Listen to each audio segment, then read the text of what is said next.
ആരിഫ് ഹുസൈൻ സുരക്ഷിതനായിട്ടിരിക്കുകയാണല്ലോ അല്ലേ? അതെ, ഇറാനിൽ നിന്ന് തീർച്ചയായിട്ടും. വല്ല ഭീഷണി കോൾ വല്ലതും വന്നോ? വധഭീഷണി ഉണ്ടോ? പുതിയതൊന്നും വന്നിട്ടില്ല. ഇനി വരുമ്പോ എന്തായാലും അറിയിക്കാം. പോലീസ് ഇടപെട്ടോ ഈ വിഷയത്തിൽ? തീർച്ചയായിട്ടും വളരെ മികച്ച രീതിയിൽ കേരള ഇടപെട്ടു. പോലീസാണ്, നിങ്ങളോട് വലിയ സ്നേഹമൊന്നുമില്ല കേട്ടോ. വളരെ വലിയ സ്നേഹമാണ്, ഓക്കെ വിചാരിക്കണ പോലെയല്ല. ഓക്കെ. ആരിഫ് ഹുസൈൻ, നോക്കൂ, ഈ മുച്ചൂടും മുടിഞ്ഞു നിൽക്കുകയാണ്. ആ സമയത്താണ് ഇറാനിലെ ഈ മതമേധാവി അദ്ദേഹം പറഞ്ഞിരിക്കുന്ന ഇസ്രയേൽ പൗരന്മാരുടെയും അമേരിക്കൻ പ്രസിഡന്റിൻ്റെയും രക്തം ചിന്തണം എന്ന്. അയത്തുള്ള അബ്ദുള്ള ജവാദി അമോലി അങ്ങനെയാണ് ആഹ്വാനം ചെയ്തിരിക്കുന്നത്. യെസ്, അല്ല, ഈ ഒരു ആഹ്വാനം എന്ന് പറയുന്നത് പുതുമയുള്ള കാര്യമല്ലല്ലോ. അതാണല്ലോ നമ്മൾ ഈ ഒരു വിഷയം തുടങ്ങിയ സമയം മുതൽ നമ്മൾ പറയുന്ന ഒരു വിഷയം. ഇതിലൊരു ജിയോ പൊളിറ്റിക്കൽ ഇഷ്യൂ എന്നൊക്കെ പറയുമ്പോൾ സ്വാഭാവികമായിട്ട് അതിനകത്തൊരു ബിസിനസ് ഇൻട്രസ്റ്റ് ഇതിന് കടന്നു വരുന്നുണ്ട്. എണ്ണ വ്യാപാരവുമായി ബന്ധപ്പെട്ടും അതുപോലെ രാജ്യാന്തര മറ്റ് വ്യാപാരങ്ങളെല്ലാം ഇതിനകത്ത് കടന്നു വരുന്നൊരു കാര്യമാണ്. കച്ചവട താല്പര്യം എന്ന് പറയുന്നത് ഇന്നലെയോ തുടങ്ങിയതുമില്ല, അത് കാലങ്ങളായിട്ടുള്ളതാണ്. ഇപ്പോൾ സിൽക്ക് റൂട്ടിനെ കുറിച്ച് നമ്മൾ പറയാറുണ്ട്, നമ്മളൊക്കെ ചരിത്രത്തിൽ പഠിച്ചിട്ടുള്ള പല കാര്യങ്ങൾ. അപ്പോൾ എല്ലായ്പ്പോഴും രാജ്യങ്ങൾ തമ്മിൽ എപ്പോഴും ഒരു വ്യാപാര ബന്ധം ഉണ്ട്. ഈ വ്യാപാര ബന്ധം ഇപ്പോൾ ഇന്ത്യയിലെ കാര്യം നമ്മൾ എടുത്തു നോക്കുക. ഇപ്പോൾ സൗത്ത് ഇന്ത്യ നോർത്ത് ഇന്ത്യ നമ്മൾ പറയുമ്പോൾ എന്തുകൊണ്ട് കേരളത്തിൽ ഒരു വലിയ ഹിന്ദു മുസ്ലിം വൈര്യമില്ല എന്ന് ചോദിക്കുമ്പോൾ അതിന് ഉത്തരമായിട്ട് പറയുന്ന പോലും നോർത്തിലാണ് ഈ മുസ്ലിം ഇൻവേഷൻ നടന്നിട്ടുള്ളത്. സൗത്തിൽ കൂടുതലും വ്യാപാര റിലേറ്റഡ് ആയിട്ടുള്ള ബന്ധമായിരുന്നു. അതുകൊണ്ട് ഇവിടെ അത്ര വലിയ അക്രമ സംഭവങ്ങളൊന്നും ഉണ്ടായിട്ടില്ല എന്നാണ് പറയാറ്. അപ്പോൾ അതിൻ്റെ അർത്ഥം എന്താണ്? വ്യാപാര ബന്ധങ്ങളിലൂടെ ഉണ്ടാവുന്ന കാര്യങ്ങൾ അതിലെപ്പോഴും ഒരു പ്രധാന ഘടകം എന്ന് പറയുന്നത് ഒരു ഊഷ്മളത തന്നെയാണ്. അതിനകത്ത് ഒരു കൊടുക്കൽ വാങ്ങലുകളുണ്ട്. ഒരാൾ മാത്രം വിൽക്കാനുണ്ടായാൽ മാത്രം പോരാ, വാങ്ങാനുള്ള ആളുകൾ കൂടി സ്ട്രോങ് ആയാൽ മാത്രമാണ് ആ ബന്ധം നിലനിൽക്കും, കച്ചവടം നടക്കുള്ളൂ. അല്ലെങ്കിൽ അത് അവിടെ സാധനം വിൽക്കാൻ കഴിയില്ല. അപ്പോൾ അതുകൊണ്ട് ഇരു പക്ഷത്തും അത്തരത്തിലുള്ള ഒരു വളർച്ചയും ഒരു സ്ഥിരതയും വേണ്ടത് അത്യാവശ്യമാണ്. അതുകൊണ്ടാണ് ഇപ്പോൾ ഇന്ത്യയുടെ മൊത്തത്തിലുള്ള ഒരു കാര്യം നമ്മൾ പറയുമ്പോൾ ശ്രദ്ധിച്ചിട്ടുണ്ടാവും. അതായത് ലോകം തന്നെ ഉറ്റുനോക്കുന്ന ഒരു വലിയൊരു മാർക്കറ്റാണ് ഇന്ത്യ എന്ന് പറയുമ്പോൾ. അത് സാധനങ്ങൾ വിറ്റഴിക്കുക എന്നുള്ളത് മാത്രമല്ല, അത് വാങ്ങിക്കാനുള്ള ഒരു പവർ ഇന്ത്യയിൽ ഉണ്ടാക്കിയെടുക്കുക എന്നുള്ളതും കൂടിയാണ് അവിടെ അതിൻ്റെ ആത്യന്തികമായിട്ട് വരുന്നത്. അപ്പോൾ ആ പവർ ഉണ്ടാവുക എന്ന് പറഞ്ഞാൽ എന്താണ് ഇതിൻ്റെ അർത്ഥം? ഇവിടുത്തെ ജനങ്ങളുടെ ജീവിത നിലവാരം വർദ്ധിക്കുക എന്നുള്ളതാണ്. അതിനനുസരിച്ചിട്ട് ജനങ്ങൾ മാറുക എന്നുള്ളതാണ്. അപ്പോൾ അവർക്ക് പല കാര്യങ്ങൾ ഇതുവരെ വാങ്ങാൻ കഴിയാതിരുന്ന പല കാര്യങ്ങളും വാങ്ങുന്നു. അംബാസഡർ കാർ പോലും വാങ്ങിക്കാൻ സാധിക്കാതിരുന്ന ആളുകൾ ഇന്ന് ബെൻസും BMW വാങ്ങുന്ന അവസ്ഥയിലേക്ക് മാറുന്നുണ്ടെങ്കിൽ അതിൻ്റെ അർത്ഥം നമ്മളുടെ നിലവാരം വർദ്ധിക്കുന്നു എന്നുള്ളത് തന്നെയാണ്. അപ്പോൾ വ്യാപാരം എന്ന് പറയുന്ന സംഗതികൾ ലോകത്തിൻ്റെ ക്യാപിറ്റലിസത്തിൻ്റെ ഏറ്റവും പ്രധാനപ്പെട്ട ഒരു വശമാണത്. ആ രീതിയിലുള്ള ഒരു രാജ്യങ്ങളുടെ പുരോഗതിക്ക് പോലും വഴിവെക്കുന്ന രീതിയിലുള്ള ഒരു മാറ്റം, പട്ടിണിയിൽ നിന്ന് ഏറ്റവും കൂടുതൽ ആളുകളെ കരകയറ്റുന്നത്. അപ്പോൾ മിഡിൽ ഈസ്റ്റിൽ നമ്മൾ നോക്കുകയാണെന്നുണ്ടെങ്കിൽ ഈ തരത്തിലുള്ള വ്യാപാര ബന്ധങ്ങൾ അത് ഇന്ന് ഏറ്റവും കൂടുതൽ അത്യാവശ്യമായിരിക്കാണ്. അതിന്ന് ഏറ്റവും വലിയ അത്യാവശ്യമായിട്ടുള്ളത് എണ്ണ എന്ന് പറയുന്ന ഒരു സംഗതിക്ക് അപ്പുറത്തേക്ക് ബിസിനസ് വ്യാപിപ്പിക്കാനും അവരുടെ നിലനിൽപ്പ്, അവരുടെ ആ ഒരു അസ്തിത്വം അത് ഉറപ്പിക്കാൻ വേണ്ടിയിട്ട് കഷ്ടപ്പെടുന്ന അല്ലെങ്കിൽ അതിനുവേണ്ടി ഉറ്റുനോക്കുന്ന അറബ് രാഷ്ട്രങ്ങൾ തന്നെയാണ്. എണ്ണ വിറ്റ് തന്നെയായിരുന്നു ഇത്ര നാൾ അവർ പോയിരുന്നത്. ഗ്യാസും അതുപോലുള്ള സാധനങ്ങളായിരുന്നു അവരുടെ പ്രധാനപ്പെട്ട ഉൽപ്പന്നം എന്ന് പറയുന്നത്. ഇന്ന് അതിന് ആവശ്യക്കാർ കുറഞ്ഞുകൊണ്ടിരിക്കുന്ന ഒരു കാലഘട്ടത്തിലേക്ക് പോകുന്നു എന്നാണ് നമ്മൾ പറയുക. എന്ന് വെച്ചാൽ മറ്റ് ഇതര എനർജി സൊല്യൂഷൻസിലേക്ക് നമ്മൾ പോകുമ്പോൾ സ്വാഭാവികമായിട്ട് എണ്ണയുടെ ആ ആവശ്യകത എത്രമാത്രം ഉണ്ടാവും എന്നുള്ളത് നമ്മളൊന്ന് ആലോചിക്കുക. ഇതിനോടകം തന്നെ കുറഞ്ഞു എന്നാണ് നമ്മൾ മനസ്സിലാക്കുന്നത്. അപ്പം അങ്ങനെ വരുമ്പോൾ അതിന് ബദലായിട്ടുള്ള സംഗതികൾ വരണം.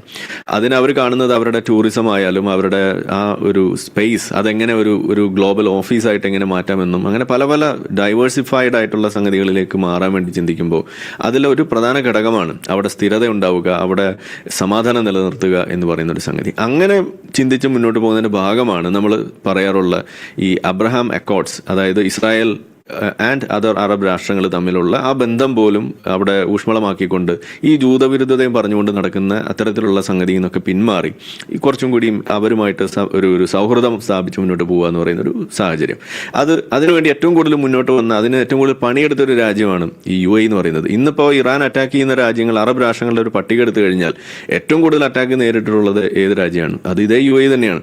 എന്തിനാണ് UAE ബുർജ് ഖലീഫയിലേക്ക് റോക്കറ്റ് വിടുന്നതെന്ന് നമ്മൾ ആലോചിച്ച് നമുക്ക് എത്ര ആലോചിച്ചാലും പിടികിട്ടില്ല. ഈ രീതിയിൽ അവരെങ്ങനെയെങ്കിലും തകർക്കുക, അവിടുത്തെ സ്ഥിരത നശിപ്പിക്കുക, അതൊരു കോൺഫ്ലിക്റ്റ് സോൺ ആക്കി അതിനെ നിലനിർത്തുക എന്നുള്ളതാണ് ഈ പറയുന്ന സംഗതി അവിടെ സ്ഥാപിക്കാൻ അല്ലെങ്കിൽ അവരെ തകർക്കാനുള്ള ഏറ്റവും വലിയ വഴി എന്ന് പറയുന്നത്. ഇതാണ് നമ്മൾ കാണുന്നത്. ഇന്നിപ്പോൾ മറ്റു പല സ്ഥലങ്ങളിലേക്ക് അത് മാറുന്നു. ഈവൻ അസർബൈജാനിലേക്ക് വരെ ഈ റോക്കറ്റ് പോകുന്നു എന്ന് നമ്മൾ കേൾക്കുമ്പോൾ എന്തിനു വേണ്ടിയിട്ടെന്നുള്ളതാണ്. അപ്പം ഇതൊരു പ്രധാനപ്പെട്ട ഒരു ഘടകമാണ്. ക്യാമ്പ് അറ്റാക്ക് ചെയ്യുക എന്നുള്ളത് മാത്രമല്ല ഉദ്ദേശം അല്ലേ? അങ്ങനെയാണെങ്കിൽ അതെ, അങ്ങനെയാണല്ലോ മറ്റ് സ്ഥലങ്ങൾ ഒന്നും ലക്ഷ്യമിട്ട് മിസൈലുകൾ അയക്കേണ്ടതില്ലല്ലോ.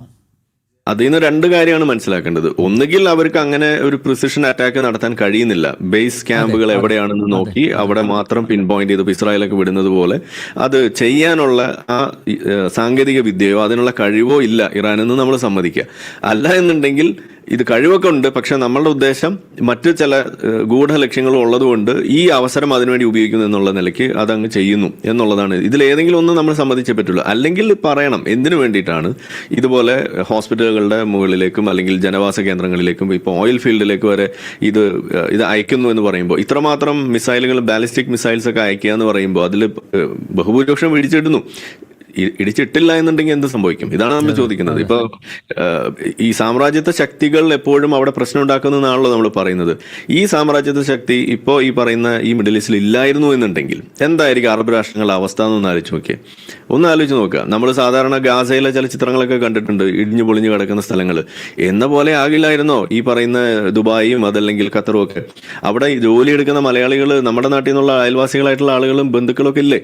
അപ്പോൾ അവരുടെയൊക്കെ ജീവൻ എന്തായിരിക്കും അവസ്ഥ എന്നൊന്ന് ആലോചിച്ച് നോക്കൂ. ഇത്രയും വലിയൊരു കുഴപ്പം പിടിച്ച ഒരു പണി ഒപ്പിച്ചിട്ടും നമ്മുടെ നാട്ടിലുള്ള ആളുകൾ ഇപ്പോഴും ഇറാനിനോടൊപ്പം ചേരുന്നു എന്ന് പറയുമ്പോൾ മനസ്സിലാവുന്നില്ല എന്താണ് അവർ നയിക്കുന്നത് എന്നുള്ളത്. വെറും വർഗീയതയാണോ അതോ മറ്റെന്തെങ്കിലും കാര്യമാണോ എന്നുള്ളത് വ്യക്തമാണ് ആരിഫ് ഹുസൈൻ. മാത്രമല്ല നോക്കൂ, ഇറാനെ അനുകൂലിക്കുന്നത് പ്രത്യേകിച്ച് നമ്മുടെ കേരളത്തിലുള്ളവർ, അവർക്കാണല്ലോ ഇറാൻ പ്രേമം, ഇറാൻ സ്നേഹമൊക്കെ കൂടുതൽ.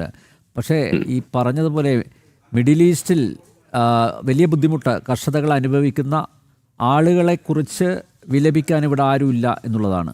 അവരൊന്നും ഒരു വിഷയമല്ല. കേരളത്തിലെ LDFനോ UDFനോ അവരൊന്നും ഒരു വിഷയമല്ല. അതെ, അതാണ് നമ്മൾ പറയുന്നത്. അപ്പൊ സാമ്രാജ്യത്വ ശക്തികൾ ഇടപെടുന്നു, അതാണ് പ്രശ്നം എന്ന് പറയുന്ന ആളുകൾ ആദ്യം മനസ്സിലാക്കേണ്ടത് ഇന്ന് സാമ്രാജ്യത്വ ശക്തികൾ ഉള്ളതുകൊണ്ട് മാത്രമാണ് ഈ മിഡിൽ ഈസ്റ്റ് ഇന്ന് ജീവനോടെ ഇരിക്കുന്നത്. ഇതാണ് നമ്മൾ മനസ്സിലാക്കേണ്ടത്. ഈ ലക്ഷ്യം മക്ക, കാബ പോലും അറ്റാക്ക് ചെയ്യാൻ വേണ്ടി നോക്കുന്നു. മുസ്ലിങ്ങളുടെ, ആഗോള മുസ്ലിങ്ങളുടെ ഏറ്റവും വലിയ ഒരു സെൻട്രൽ ഈ പറയുന്ന കാബ എന്ന് പറയുന്നത്, എന്തിനാണ് അത് അറ്റാക്ക് ചെയ്യുന്നത്? അവിടെ എന്ത് അമേരിക്കൻ സാധനമാണ് അവിടെ ഇരിക്കുന്നത് എന്ന് പിടികിട്ടുന്നില്ലല്ലോ.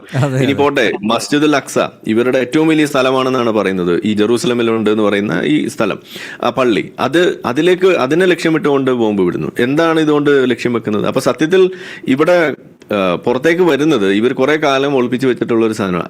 അതാണ് ഈ ഷിയ സുന്നി തർക്കത്തിലേക്ക് പോകുന്നത്. നമ്മളിതൊക്കെ പറയുമ്പോൾ മതം കടന്നു വരുന്നത് അങ്ങനെയാണ്. ആളുകൾക്ക് ഇത് ഇഷ്ടപ്പെടില്ല. നമ്മൾ എന്ത് പറഞ്ഞാലും ഇതിനകത്ത് ഈ മതം വരുന്നു എന്നുള്ള ഒരു വിഷയമാണ്, അല്ലെങ്കിൽ ഒരു പരാതിയാണ് എല്ലാവർക്കും ഉള്ളത്. പക്ഷേ ഇതിന്റെ അടിമുടി ഈ മതമായിട്ട് മാറുന്നത് ഇങ്ങനെയാണെന്നുള്ളതാണ് ഇതിൽ നമ്മൾ കാണുന്നത്. അപ്പൊ ഞാൻ പറഞ്ഞു വന്നത്, ഈ ഇറാനിന്റെ ഒരു പ്രസൻസ് എന്ന് പറയുന്നതിനെ ബൈപ്പാസ് ചെയ്യാൻ വേണ്ടി അവർ കൺട്രോൾ ചെയ്യുന്ന ഈ ഹോർമൂസ് ആ ഒരു സ്ട്രൈറ്റിനെ, അതിനെക്കുറിച്ചുള്ള വിഷയങ്ങൾ അവർ അത് അടയ്ക്കുന്നു, അത് തുറക്കുന്നു, ഞങ്ങൾ ഇപ്പൊ അടയ്ക്കും എന്നൊക്കെ പറഞ്ഞ് പേടിപ്പിക്കുന്നു.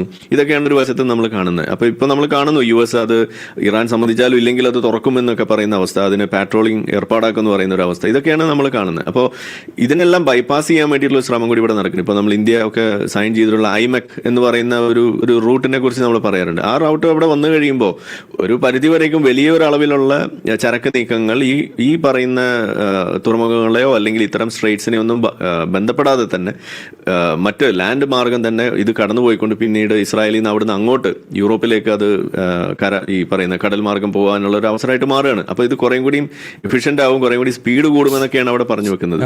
അപ്പൊ അങ്ങനെയൊക്കെ വന്നു കഴിയുമ്പോൾ ഈ പറയുന്ന വിലപേശലും ഇത്തരത്തിലുള്ള വലിയ തോതിലുള്ള ഭീഷണിപ്പെടുത്തലും ഇതൊന്നും അധികം കാലം ഉണ്ടാവില്ല. ഇറാൻ ടോട്ടലി അപ്രസക്തമാവുന്ന കാഴ്ചയാണ് നമ്മൾ കണ്ടുകൊണ്ടിരിക്കുന്നത്. സത്യത്തിൽ അതാണ് ഇവിടെ സംഭവിക്കുന്നത് എന്നാണ് എനിക്ക് പറയാനുള്ളത്. ഇത് ഇറാൻ ചോദിച്ചു വാങ്ങിയതാണ്. ആ ചോദിച്ചു വാങ്ങിയതെന്ന് പറയുമ്പോൾ എന്താണ് ആ ചോദിച്ചു വാങ്ങിയത്? ബിസിനസ് ആണ് വലുത്. ഇന്നത്തെ ലോകം മുന്നോട്ട് പോകുന്നത് ബിസിനസ് താല്പര്യങ്ങൾ, അത് മാന്യമായിട്ട് ഇരു കൂട്ടർക്കും ലാഭകരമാവുന്ന രീതിയിൽ. നമ്മളെല്ലാം ഇവിടെ താരിഫ് ചർച്ചയൊക്കെ നമ്മൾ കണ്ടതാണ്. എന്ന് പറഞ്ഞ മാതിരി ഇന്നത്തെ കാലത്ത് ബന്ധങ്ങൾ നിലനിൽക്കുന്നത്, രാജ്യാന്തര ബന്ധങ്ങൾ നിലനിൽക്കുന്ന ഒരു പ്രധാന ഘടകം ഈ പറയുന്ന കറൻസി എന്ന് പറയുന്നത് ബിസിനസ്സാണ്. അത് പ്രോപ്പറായിട്ട് ചെയ്യുന്നതിന് പകരം അവിടെ മതം തിരികൊണ്ട് ജൂതന്മാരുണ്ടാകാൻ പാടില്ല എന്നൊക്കെ പറഞ്ഞ് ഈ പറയുന്ന ഡൂംസ് ഡേ ക്ലോക്ക് ഒക്കെ വെച്ചിട്ട് ഒരു രാജ്യത്തിനെതിരെ നിൽക്കുക എന്നൊക്കെ പറഞ്ഞു കഴിയുമ്പോൾ അത് നോക്കിക്കണ്ടിരിക്കേണ്ട ഗതികളൊന്നും ഇന്നത്തെ ഒരു രാജ്യത്തിനും ഇല്ല. അതുകൊണ്ട് തന്നെയാണ് ഇത് വരുന്നത്. അപ്പോൾ ആ നാട്ടിലെ ജനങ്ങൾ പോലും അതിനെതിരെ പ്രക്ഷോഭം നയിക്കുമ്പോൾ അത് കണ്ടിട്ടെങ്കിലും അവർക്ക് വേണ്ടിയിട്ട് നിൽക്കുക. ഇനി ഇവിടെ മറ്റൊരു കാര്യം കൂടി സൂചിപ്പിക്കുകയാണ്. ഇപ്പൊ ഇതൊക്കെ കാണുമ്പോൾ UN ചാടി വീണ് പറയാണ് കൊന്നത് ശരിയായില്ല, ആളുകൾ മരിക്കുന്നു എന്നൊക്കെ പറയുന്നു. ഈ UN എവിടെയായിരുന്നു? ഒരു മാസത്തിന്റെ ഇടയിൽ ഈ ഇറാനിൽ 35,000-ത്തിലധികം ആളുകൾ കൊന്നു തള്ളുന്ന സമയത്ത് ഇതേ UN വായിൽ നിന്നും എന്തെങ്കിലും അക്ഷരം പുറത്തേക്ക് വിട്ടിട്ടുണ്ടോ? ഇംഗ്ലീഷോ മലയാളമോ ഏതെങ്കിലും ഭാഷയിൽ ഇല്ല. അപ്പോൾ അവിടെ അത് പറയാതിരിക്കുകയും ഇപ്പോൾ ഇത് പറയുകയും ചെയ്യാന്ന് പറയുമ്പോൾ അതിൽ ഇരട്ടത്താപ്പ് വരുന്നുണ്ട്. UN പോലും അപ്രസക്തമാവുകയാണ്. അത് നമ്മൾ ഗാസ വിഷയത്തിൽ നമ്മൾ കണ്ടതാണ്. കാരണം ആ ബന്ദികളെ വിട്ടുകൊടുക്കാൻ പച്ചയ്ക്കൊന്ന് പറയാൻ പോലും അവർക്ക് സാധിച്ചിട്ടില്ല. അത് വിട്ടുകൊടുത്തിരുന്നത് സ്വിച്ച് കൈ പിടിച്ചിട്ട് മറ്റേ ആളോട് പറയാണ് നിങ്ങൾ യുദ്ധം ലൈറ്റ് ഓഫ് ആക്കെന്ന് പറയുന്ന പോലെയാണ് സത്യത്തിൽ അവിടെ നിന്നത്. സ്വിച്ചും കൈ പിടിച്ചാണ് ആ പറയുന്ന യുദ്ധം നിർത്താനുള്ള സ്വിച്ച് ഹമാസിന്റെ കയ്യിൽ തന്നെയായിരുന്നു. അത് അവരുടെ കയ്യിൽ ഇരുന്നുകൊണ്ടാണ് അവർ യുദ്ധം നിർത്തുന്നില്ല, ഞങ്ങളെ കൊല്ലുന്നതെന്ന് പറഞ്ഞ് നിലവിളിച്ചുകൊണ്ടിരുന്നത്. അതങ്ങ് ഓഫാക്കാനുള്ള പണിയെടുത്താൽ മതി, ബന്ദികളെ വിട്ടുകൊടുത്ത് അടുത്ത ദിവസം യുദ്ധം നിൽക്കില്ലേ.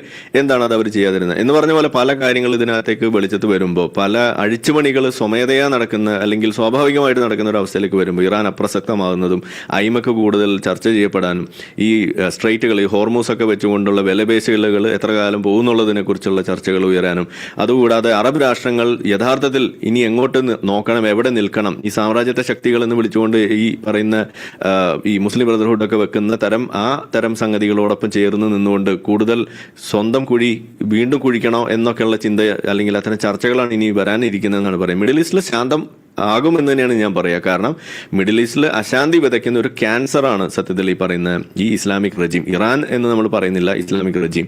ഇറാൻ വളരെ ശാന്തമായിട്ട് നിന്നിരുന്ന ഒരു സ്ഥലമാണ്. ഇസ്രായേലും അല്ലെങ്കിൽ മറ്റു രാജ്യങ്ങളൊക്കെ ആയിട്ട് വളരെ ഊഷ്മളമായ ബന്ധമുണ്ടായിരുന്ന സ്ഥലമാണ്. ആ ഒരു സംഗതി ഇസ്ലാമിക് റവല്യൂഷന് ശേഷമാണ് ഈ ജൂതവിരുദ്ധത കടന്നുകൂടിക്കൊണ്ട് അവരുമായിട്ട് വലിയൊരു ശത്രുത പോലും ഡെവലപ്പ് ചെയ്യുന്നത്. അപ്പോൾ ശാന്തമായ ഒരു കാലം ഉണ്ടായിരുന്നു. പേർഷ്യയിലേക്കൊക്കെ പോകാന്ന് പറയുന്നത് നമ്മുടെ പണ്ട് കാലത്തൊക്കെ നമ്മുടെ വാപ്പാടെ ഒക്കെ അനിയന്മാരൊക്കെ പറഞ്ഞിരുന്നു കേട്ടുന്നതൊക്കെ നമുക്ക് ഓർമ്മയുണ്ട്.